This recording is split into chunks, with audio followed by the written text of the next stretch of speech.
Nous, on sera impactés d'une manière ou d'une autre. Déjà parce que la vie, elle augmente pour tout le monde, y compris pour nous.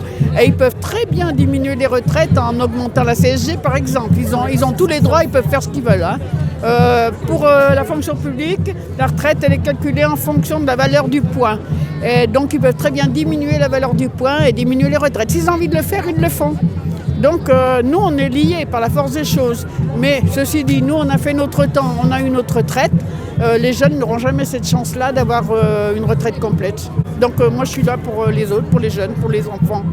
Donc je me bats d'abord pour retrouver les emplois de service public et retrouver des salaires convenables pour avoir des retraites convenables.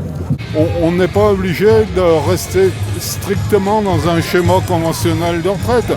On peut élargir un petit peu, il suffit d'élargir un tout petit peu les contributions et on équilibre le système. Enfin, déjà le système il n'est pas tellement déséquilibré. Bon, il y a un déséquilibre peut-être à l'horizon, mais on peut très bien compenser les choses sans faire travailler les gens plus longtemps. On est là pour nos enfants qui ont 40 et 50 ans et pour pas qu'ils partent à la retraite à 64 ans.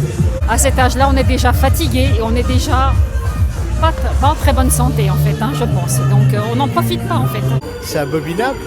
On nous impose une retraite à 64 ans sans nous avoir proposé d'autres solutions que le recul de l'âge de la retraite, alors qu'il y en a plein d'autres. Par exemple, supprimer les avantages fiscaux du patronat qui engage des gens au SMIC. Et ça c'est inadmissible, quoi.